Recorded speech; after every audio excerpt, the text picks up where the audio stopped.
Thank you. മോശമായിപ്പോയി. Advocate ദിനേശനൊന്നും പറയുന്നില്ല. ചോദിക്കാൻ പാടില്ലായിരുന്നു. അതുപോട്ടെ, നമുക്കിപ്പോൾ എന്തെങ്കിലും ചെയ്യാൻ പറ്റുമോ? എന്തെങ്കിലും അറ്റാച്ച്മെന്റ് കൊണ്ടുവന്ന് തൽക്കാലം നമുക്കൊരു സ്റ്റേ വാങ്ങിക്കാം. But it is only temporary. അതുപോലെ നിങ്ങളുടെ അനിയൻ നാട് വിട്ടു പോയിട്ട് എത്ര വർഷമായി? 18-19 വർഷമായി. അതിനിടയിൽ വരികയോ കത്തയക്കുക അങ്ങനെ വല്ല കമ്മ്യൂണിക്കേഷൻസ് ഉണ്ടായിട്ടുണ്ടോ? വരുന്നത് വരെ ഒരു വിവരം ഉണ്ടായിരുന്നില്ല. ഞങ്ങളൊക്കെ വിചാരിച്ചിരുന്നത് അവൻ മരിച്ചുപോയിന്നാ. Very good. അത് തന്നെയാണ് വഴി. അയാൾ മരിച്ചുപോയി. ഇപ്പോൾ വന്നിരിക്കുന്നത് നിങ്ങളുടെ അനിയനല്ല. അനിയനാണെന്ന് പറഞ്ഞെത്തിയിരിക്കുന്ന ഏതോ ഒരു ക്രിമിനൽ. അമ്മ അത് പറയൂ? അമ്മ പറയണ്ട, നമ്മൾ പറയുന്നു. മകനാണെന്ന് അയാൾ തെളിയിക്കട്ടെ.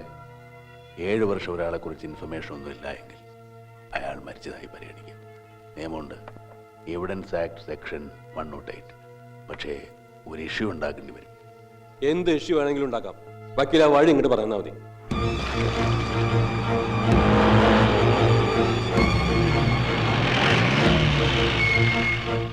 അച്ഛൻ എങ്ങോട്ടാ പോയേ? അറിയില്ല. അച്ഛൻ എന്താ വരാത്തെ? വരൂ. അമ്മായി, പോലീസ് പോലീസ്. എന്താ? അയാൾ കൂട്ടിക്കൊണ്ട് വന്ന ആ രാജേന്ദ്രമാമൻ. എന്തിനാ? എന്താടി നിന്റെ പേര്? സീത. സീത. എടുക്കടി പെട്ടി മട്ടിയൊക്കെ. എന്തിനാ? ഇത് ഞങ്ങൾ അമ്മായിയാ. ഇവള് പലരുടെ അമ്മായി ആയിട്ടുണ്ടാവും. പറഞ്ഞത് കേട്ടില്ലേടി? ഇത്ര പെട്ടെന്നത് വേണ്ടിയിരുന്നില്ല ഏട്ടാ. പിന്നെ എപ്പോഴാ? ഇതല്ലാതെ വേറെ വഴിയില്ല. അമ്മ കംപ്ലീറ്റ് സ്വത്തുക്കളും അവന്റെ പേരിൽ എഴുതി വെച്ചിട്ടുണ്ട്. ഇന്നലെ എല്ലാവരും കയ്യും വീശി പോകേണ്ടി വരും. എന്നാലും രവിയേട്ട് നമ്മുടെ ആരുമല്ല. ഇങ്ങനെ ഒരാളെ നമുക്ക് പരിചയമില്ല എന്നൊക്കെ എങ്ങനെ പറയാ? പറയണം. രവീന്ദ്രനാഥ് എന്നൊരു ബ്രദർ നാട് വിട്ട് പോയ കാര്യം സത്യമാണ്.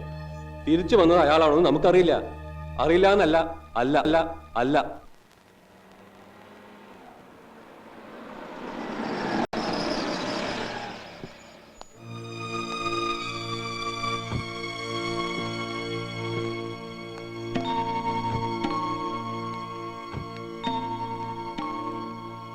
എന്താ മോനെ, എന്താ നമ്മുടെ വീട്ടിൽ പോലീസ്? അതിന് അമ്മ എന്തിനാ പേടിക്കുന്നേ? നമ്മളാരെയും കൊന്നിട്ടൊന്നുമില്ല.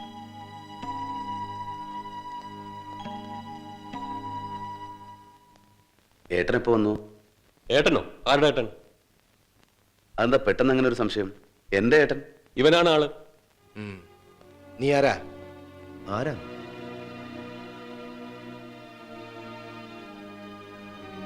സത്യം പറടാ, നീ ആരാ? എന്താ രാജേന്ദ്ര പറയണേ? ഇത് എന്ത് ചോദ്യം സാറേ? ഞാൻ രവീന്ദ്രനാഥ്, ഗോവിന്ദമേനോന്റെ രണ്ടാമത്തെ മകൻ. ഗോവിന്ദമേനോന്റെ മകൻ. ഫ്രോഡാണിവൻ. ഇവന് വിടരുത്.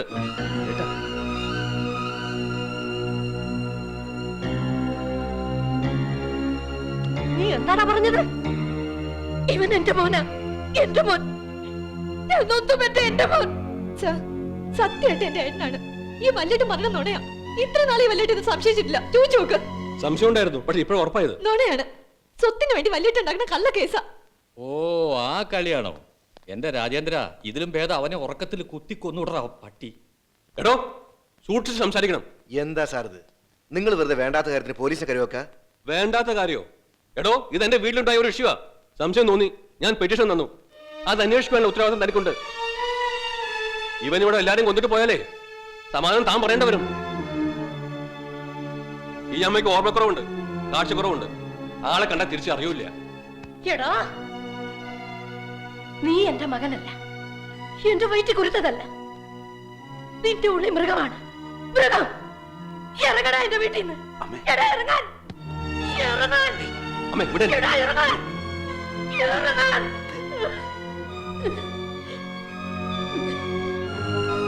ജനിച്ച വീണപ്പം മുതൽ തുടങ്ങിയതാ എന്റെ മോനോടുള്ള ഇവന്റെ പക. ഇതിന് മാത്രം എന്ത് തെറ്റാ ഏട്ടാ ഞാൻ ചെയ്തത്? കുട്ടിയായിരിക്കുമ്പോഴും എന്റെ കണ്ണീര് കാണാൻ ഏട്ടൻ ഇഷ്ടം. എല്ലായിടത്തും എന്നെ ചതിച്ചേ ഉള്ളൂ.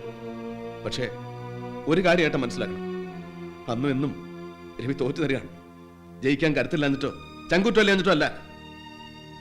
നിങ്ങൾക്ക് ഞാൻ ആരുമല്ലെങ്കിലും നിങ്ങൾ എന്റെ ഏട്ടനാണ്, എന്റെ ചോര.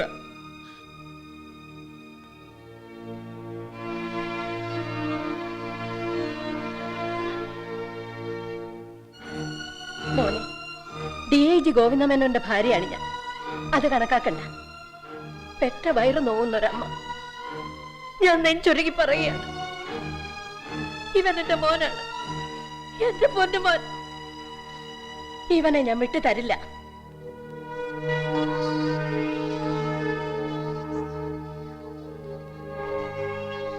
ഇതിന് ഞങ്ങൾ ഏട്ടനോട് നിൽക്കില്ല.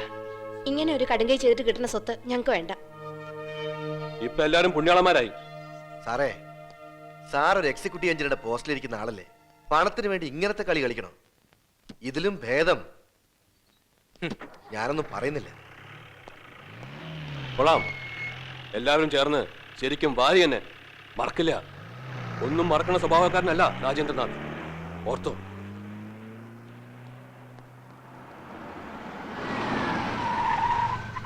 ആ, എത്തിയല്ലോ. ഹലോ. ഹലോ.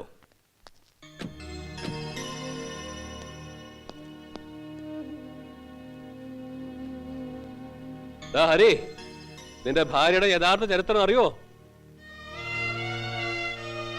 അതിനു മുമ്പ് കുറെ പഴയ ചരിത്രങ്ങൾ ഞാൻ അങ്ങോട്ട് പറഞ്ഞു തരാം. വേണോ? രേഖകളുണ്ട്, കാണിച്ചു തരാം. നിന്റെ അമ്മ സൂക്ഷിച്ചു വെച്ചിട്ടുണ്ട്. വെറുതെ ആ വെളുത്ത മുഖത്ത് കരി തേക്കണ്ട.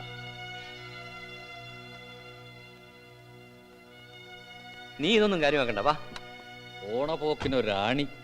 ഇവൻ വെറും മൃഗല്ല, കണ്ടാമൃഗ.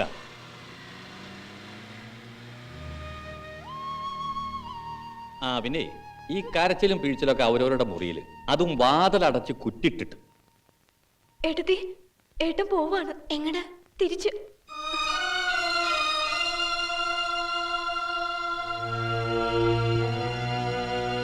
അല്ല, രവിയേട്ടൻ പുറപ്പെടുകയാണ്. ഏട്ടൻ എന്തിനാ പോണത്? ഞങ്ങളൊക്കെ പോയാ പോരെ. ഇതിപ്പോ ഏട്ടന്റെ വീടല്ലേ? ഏട്ടന് വീടുണ്ട് അവിടെ. ഒരു മുറി, ഒരു കൊച്ചടുക്കളി. അത് തന്നെ ധാരാളം. ഏട്ടനൊരു ചെറിയ കമ്പനിയിലെ തൊഴിലാളിയല്ലേ, അതെന്നെ കൊണ്ടോന്നറിയില്ല. ആരല്ല, എന്ത് പണിയെടുക്കാൻ അറിയാം, ജീവിക്കും. അപ്പോ ആധാരം നടത്തിച്ചോന്ന്? നടത്തിച്ചു. അമ്മയെ കൊണ്ട് നിങ്ങളുടെ 4 ആളുടെ പേർക്ക് എഴുതിച്ചു ഏട്ടൻ. ഇതിപ്പോ നിങ്ങളുടെ വീടാണ്. ഒരപേക്ഷയുണ്ട്. അമ്മയുടെ കാലം കഴിയുന്നവരെങ്കിലും ഇത് പൊളിച്ചു വെക്കരുത്. നമ്മള് 4 അല്ലല്ലോ, 5 ആളല്ലേ ഏട്ടാ? എന്ന് ആര് പറഞ്ഞു? ഇപ്പൊ കേട്ടില്ലേ? രവിയേട്ടൻ ഗോവിന്ദൻ എന്റെ മോനല്ല, സ്വത്ത് മോഹിച്ചു വന്നൊരു ഫ്രോഡാണെന്ന്. ശരിയാണ്, ചിലർക്ക് മോഹിച്ചു തന്നെയാ വന്നത്. പക്ഷേ സ്വത്തും പണമൊന്നുമല്ല.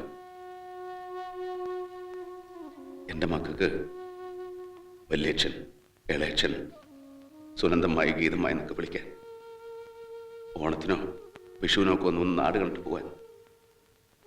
ഇനിയിപ്പോ ഒരു കാലത്ത് ഞാനില്ലാണ്ടായാല് അവരെന്തെങ്കിലും തെറ്റ് കാണിച്ചാൽ ആ തെറ്റൊന്ന് ചൂണ്ടിക്കാണിക്കാൻ, ഒന്ന് ഗുണദോഷിക്കാൻ. ഇളയച്ഛനും അമ്മായിമാരും സാരില്ല. ഞങ്ങളുണ്ടാവും ഏട്ടാ, എന്നുണ്ടാവും. ഏട്ട പോകരുത്.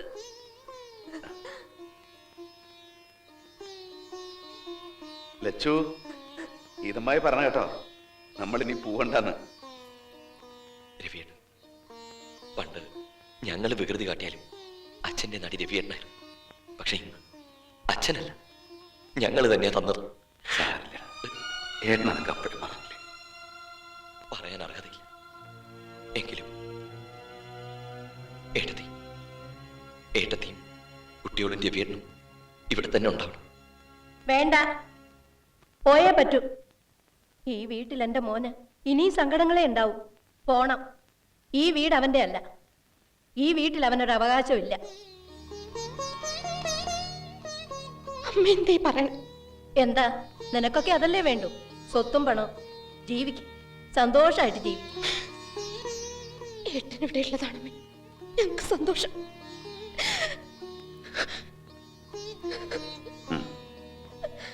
ഇതിനായി ഏട്ടൻ ഈ സ്നേഹത്തിൽ, അല്ലാതെ വേറൊന്നിനുമല്ല. വല്ലപ്പോഴും വരുമ്പോ ഒന്ന് ചിരിച്ചു കളിച്ച് സന്തോഷമായിട്ട് കഴിയും. പോകുമ്പോ ഒന്ന് കണ്ണു നിറയുക, ധാരാളം. ഇപ്പോ ഏട്ടൻ സന്തോഷമായി. ഇനി ഏട്ടന് 2 കാര്യങ്ങൾ നിങ്ങൾ അനുവദിച്ചു തരണം. ഒന്ന് ദാവളം.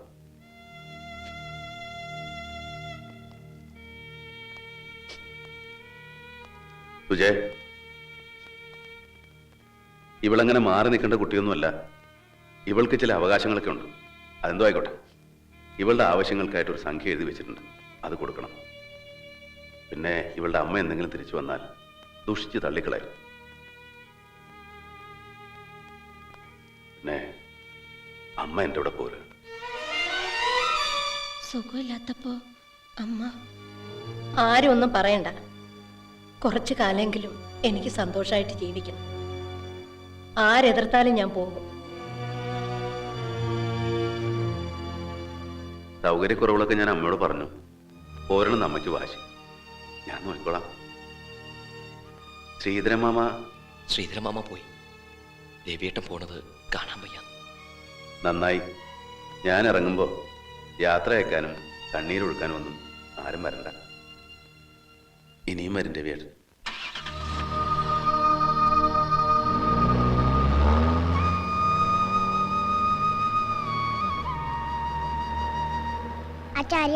കണ്ടല്ലോ. അരയന്നങ്ങൾ ഇനി നമ്മുടെ വീട്ടിൽ വരും. അവിടെ അല്ലേ മേ? അതെ.